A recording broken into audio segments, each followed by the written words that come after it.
के army chief और air chief की गिदड़ भभकियां सुन रहा था तो मैं हंस रहा था। मैंने कहा जो मुक्का लड़ाई के बाद याद आए वो अपने मुंह पे मारना चाहिए। तो मेरा ख्याल ये कि आपके आर्मी चीफ को चाहिए कि अब अपने मुंह पे 2-3 मुक्के मार दें कि ऑपरेशन सिंदूर में तो उनको। सबसे पहले हम आपके पास आते हैं। आजाद कश्मीर पाकिस्तान के लोग कहते हैं, लेकिन ऐसा लगता है कि आजादी तो वहां है ही नहीं। सेना गोलियां चला दे रही है, आवाम सड़कों पर है, ध्यान आप दे नहीं रहे हैं। लगता है कि हिंदुस्तान को ज्यादा मेहनत नहीं करनी पड़ेगी।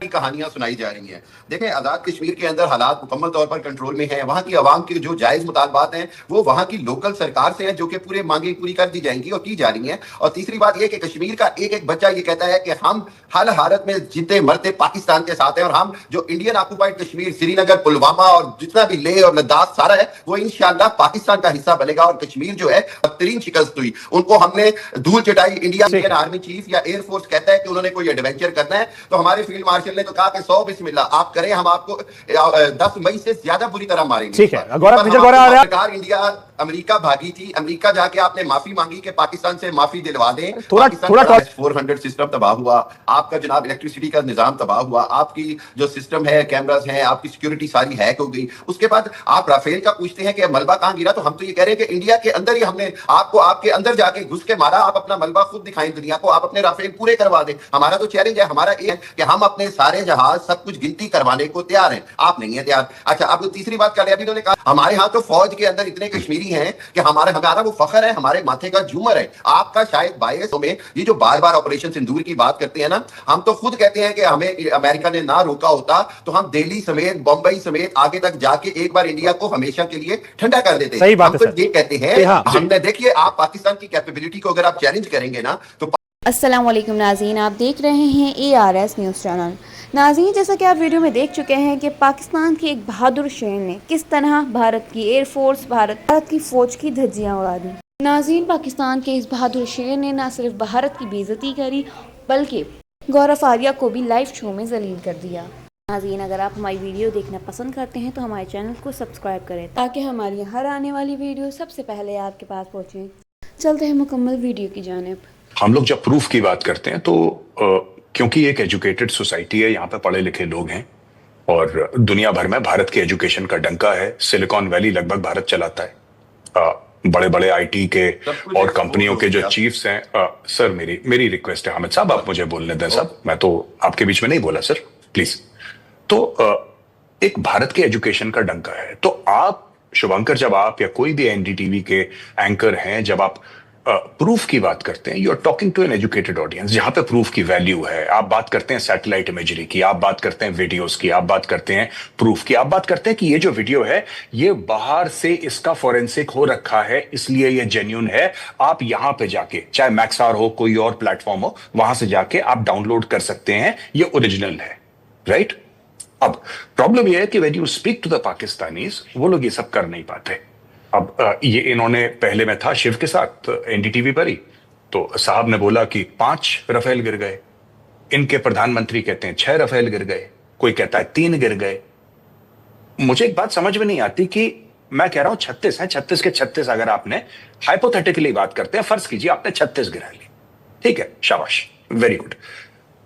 एक बात तो मुझे बताइए सर, एक रफेल कहां गिरा है? कुछ एक रफेल गिरता है, उसका मलबा होता है, वो जहाज है सर, कई टन का जहाज है, it's not a small thing. और फैक्ट चेक जब किया गया, अमेरिकन ने फैक्ट चेक करा गया, पता लगा साहब बीकानेर में जो 5 साल पहले क्रैश हुआ था उसका डाल दिया सर। सर, रफेल और मिग 21 में फर्क होता है जनाब। आप ऐसे देखिए, this is good for a Pakistani audience Hamid Sahab, this is not good for an Indian audience. अच्छा, दूसरी चीज है कि हमारे यहां एक कल्चर है फौज से सवाल पूछने का। आप टेढ़े हो गए सर, जी शुक्रिया। हमारे यहां कल्चर है सबसे सवाल पूछने का, दैट इज अवर कल्चर। हम डेमोक्रेसी, आपके यहां कल्चर नहीं है। आप कहते हैं फील्ड मार्शल ने बोल दिया फील्ड मार्शल। आखिरी चीज शुभंकर जी मैं आपको बताना चाहता हूं, आपने पीओके की बात करी, जिसको बड़े फख्र के साथ ये लोग आजाद कश्मीर बोलते हैं। स्पेशल कम्युनिकेशन ऑर्गेनाइजेशन एक ऑर्गेनाइजेशन है, स्पेशल कम्युनिकेशन ऑर्गेनाइजेशन, जो सारा का सारा मोबाइल फोन का सिस्टम सो कॉल्ड आजाद कश्मीर में मैनेज करती है। सो कॉल्ड आजाद कश्मीर में स्पेशल कम्युनिकेशन ऑर्गेनाइजेशन है, ये गवर्नमेंट ओन्ड ऑर्गेनाइजेशन है और इसके हेड है मेजर जनरल उमर अहमद शाह। अब आप समझ सकते हैं कितना ट्रस्ट है सो कॉल्ड आजाद कश्मीर के लोगों के ऊपर कि वहां का कम्युनिकेशन, वहां का मोबाइल सिस्टम टैप हो रहा है। एक फौजी को लगा रखा है वहां पे कि तुम सुनो ये किससे बात कर रहे हैं। वहां पे दूसरे नेटवर्क तो चलना मना है, लाइसेंस दे रखा है, लेकिन चलता यही है। स्पेशल कम्युनिकेशन ऑर्गेनाइजेशन ये एक फौजी चलाता है, और ये स्पेशली इनका जो अच्छा सूबा भी नहीं है, वो उसको सूबा भी नहीं मानते। वो लोग कह रहे सूबेचारी हैं, राइट। उसका नाम आजाद कर रखा है, जैसे कि पंजाब गुलाम है या सिंध गुलाम है, खैबर पख्तूनख्वा गुलाम है। तो इनसे पूछिए साहब ऐसा क्यों है? हामिद साहब, केवल हवा में बयानबाजियों का दौर जिससे मुगालते में खुश रहे पाकिस्तानी अवाम, या कुछ ग्राउंड पर भी है सतही तौर पर? दोनों सवाल जो आरोप गौरव जी ने लगाए सबूत को लेकर, और ये सब फैक्ट्स बातें हैं, हवाबाजी हम भी नहीं कर रहे। जी शिवांकर, बहुत अच्छा लगा मुझे गौरव जी की आर्गुमेंट का। देखें, बात यह है कि हमने तो सिंपल सा कहा कि आप अभी तक मानते हैं आपका S-400 सिस्टम तबाह हुआ, आपका जनाब इलेक्ट्रिसिटी का निजाम तबाह हुआ, आपकी जो सिस्टम है, कैमरास हैं, आपकी सिक्योरिटी सारी हैक हो गई। उसके बाद आप राफेल का पूछते हैं कि मलबा कहां गिरा, तो हम तो ये कह रहे हैं कि इंडिया के अंदर ही हमने आपको आपके अंदर जाके घुस के मारा। आप अपना मलबा खुद दिखाएं दुनिया को, आप अपने राफेल पूरे करवा दें। हमारा तो चैलेंज है, हमारा एक जहाज भी डैमेज हो तो हम पकड़, हम तो पूरे इंटरनेशनल मीडिया के सामने चैलेंज करते हैं कि हम अपने सारे जहाज सब कुछ गिनती करवाने को तैयार हैं। आप नहीं है तैयार। अच्छा, अब तीसरी बात कर रहे हैं, अभी इन्होंने कहा जी कि उसको SCO को एक जनरल साहब चला रहे हैं। गौरव आर्या, बहुत अच्छी बात आपकी रिसर्च, लेकिन आपको ये पता है कि पाकिस्तान आर्मी के अंदर 10 कोर से लेके कहां पर इस वक्त जो 3 स्टार जनरल्स हैं जो आजाद कश्मीर से हैं, हमारे यहाँ तो फौज के अंदर इतने कश्मीरी हैं कि हमारा वो फख्र है, हमारे माथे का झूमर है। आपका शायद बायस ओपिनियन होता है, इसलिए आप रिसर्च उसी अंदाज में करते हैं। अच्छा, चौथी बात अब आप ये भी सुन लें कि जो कश्मीर के अंदर अल्हम्दुलिल्लाह जो कश्मीर के अंदर कश्मीरी है, वो सबसे ज्यादा इसी बात पे फख्र करता है कि पाकिस्तान के साथ जुड़े होने का मतलब है पाकिस्तान हमारी हिफाजत करेगा, पाकिस्तान हमारे से है, हम पाकिस्तान से हैं।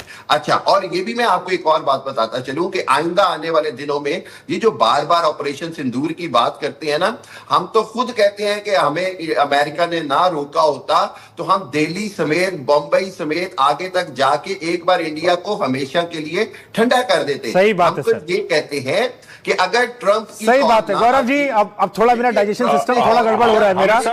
हामिद साहब, आई रिस्पेक्ट यू सर। मेरी एक रिक्वेस्ट है, ये पहली बार मैं सुन रहा हूं सर, एक बार दोबारा सुनाइए। एनडीटीवी के कुछ दर्शक अभी जुड़े हैं, मजा आया, अभी जुड़े हैं सर, ये मजा आया, उनको भी ये मजा मिलना चाहिए कि दोबारा सुनाइए सर। बंबई, दिल्ली, चेन्नई, बैंगलोर, हैदराबाद, पूरा दोबारा सुनाइए सर, बहुत अच्छा लग रहा है। एक बार और जी बिल्कुल। हमने देखिए, आप पाकिस्तान की कैपेबिलिटी को अगर आप चैलेंज करेंगे ना, तो पाकिस्तान ने आपको बता दिया कि हम सर वो बंबई वाला सर, बंबई वाला बॉम्बे कह रहे, मेरे लिए तो बॉम्बे है, मैं तो उसका नाम नहीं बदलता सर। आप तो हिंदी सरकार है सर, आप बॉम्बे बोले, मुंबई बोले, हैदराबाद, यहाँ ये सारा का सारा सर जरा दोबारा बताइए कहां पर बर्बाद कर देते सर। बड़ा अच्छा, दोबारा एक बार बिल्कुल बर्बाद कर देते। हमारी इतनी कैपेबिलिटी है कि हम up to south of India तक जाके घुस के हमारी मारने की कैपेबिलिटी। ठीक हो गया? अगली बात आप सुन ले। अब एक और बात सुन ले गौरव आर्या जी, मेरा ख्याल है कि आपको शायद ये अंदाजा नहीं है कि अगर अब आपके आर्मी चीफ और एयर चीफ को बोलना पड़ा है तो इसकी वजह यह है कि आपकी आर्मी के अंदर आज रिजेंटमेंट है कि मोदी ने हमें शर्मिंदा करवाया अपने गलत फैसलों की वजह से। इंडियन एयरफोर्स पहले भी कह चुकी थी कि हमारी कैपेबिलिटी नहीं। जब 2019 में मोदी ने कहा मेरे पास राफेल होते तो मैं ये करता, हमने राफेल के बावजूद ये करके साबित कर दिया कि इंडियन कैपेबिलिटी नहीं है पाकिस्तान से लड़ने की। बस सर एक बात बताइए, आपके कैपेबिलिटी नहीं है इंडियन। सर एक बात बताइए, एक मैं बात पूछना चाहता हूं हामिद साहब, मैं पर्सनली आपको कोई कमेंट नहीं करना चाहता, ये सभ्य लोगों की शो है। ये आपके नाम के आगे जो आप लिखते हैं DR, इसका मतलब क्या है? डॉक्टर ये कि कुछ और है? अगर मैं आपके मेजर के ऊपर क्वेश्चन करूं तो आपकी मर्जी है, आप उसका जवाब दें। अल्हम्दुलिल्लाह मेरी डॉक्टरेट तो पूरी दुनिया मानती है, मेरा थीसिस तो पूरी दुनिया में पब्लिश हुआ है। अल्हम्दुलिल्लाह जी। और मेरी तो जो रिसर्च और स्टडी है वो ये साबित करती है कि दुनिया का सबसे बड़ा फेक प्रोपेगेंडा मशीन जो है वो EU डिसइंफो लैब है। नहीं वो सर, इंडियन एक बड़ा अच्छा शेर सर था कि बर्बाद गुलिस्ता करने को एक ही उल्लू काफी था, यहाँ तो हर शाख पे बैठा है। इंडियन नैरेटिव के लिए जिस तरह आप चाइना को टारगेट करते हैं, जिस तरह आपने पाकिस्तान, जिस तरह आपने दुबई की सॉइल यूज की, जिस तरह आपने अपने दोस्त मुल्कों की। अच्छा हामिद साहब, जब आप भविष्य की इतनी बात कर ही रहे हैं, थोड़ी हिस्ट्री हम लोग और समझ लेते हैं आपसे। तो 71 में भी आप ही ने हराया होगा, 99 में, 65 में, 47 में। मैं देखें, आपके पास ना आखिर में एक ही मंत्रा रह जाता है और वो है 1971। नहीं, मैं तो 99 की बात भी कर रहा हूँ, 65 की बात भी कर रहा हूँ, 47 की बात भी कर रहा हूँ। अच्छा, 65 में तो आपको भी पता है कि आपके साथ क्या हुई। खेमकरन से लेके सब जगह की तस्वीर पूरी दुनिया ने देखी, हमने किस तरह आपको मारा, जहां पर हम घुस गए थे। हमने जो कुछ आपके साथ किया वो आपको भी पता है। उसके बाद आपने किस तरह क्लिंटन के वो इन्वॉल्व किया, पाकिस्तान ने किस तरह आपकी बात, इसलिए हमने बड़ी जंग, न्यूक्लियर जंग को अवॉइड किया। कारगिल हमने जितना आपके अंदर घुस के मारा वो आपने। सही बात है सर। नहीं, आप बिल्कुल, थैंक यू सर। आपने इज्जत बढ़ाई सर, आप इंडियन टीवी चैनल पे आए, आपने इज्जत अफजाई की है हमारी। आप ये देखिए कि साहब आप बिल्कुल आप खुदा देखिए रैशनल गुफ्तगू करें। अगर हमें तो कोई प्रॉब्लम नहीं। मैं भाई, अगर मैं आपकी इजाजत हो तो मैं 2 मिनट मैं 2 जुमले मैं बोल दूं सर, अगर आपकी इजाजत हो तो। अब साहब स्टोरी ये है कि हम कुछ भी बोलेंगे, हम कह रहे हैं कि हमने 2025 की फोटोग्राफ दिखाई, 2025 की इमेजेस दिखाई, आप कह रहे हैं नहीं वो गलत है, वो गलत है। लेकिन जो 1965 की है वो सही है। 1965 की कौन सी है ये अभी तक किसी को नहीं पता जी। अब आप कह रहे हैं दुनिया को पता है, फिर आप कह रहे हैं कि आपका PhD दुनिया मानती है। अरे छोड़िए ना गौरव जी, वो छोड़िए। अगर आपको हमारी वीडियो अच्छी लगी हो तो इसे लाइक, शेयर, सब्सक्राइब जरूर करें। मिलते हैं अगली वीडियो में, तब तक के लिए अल्लाह हाफिज।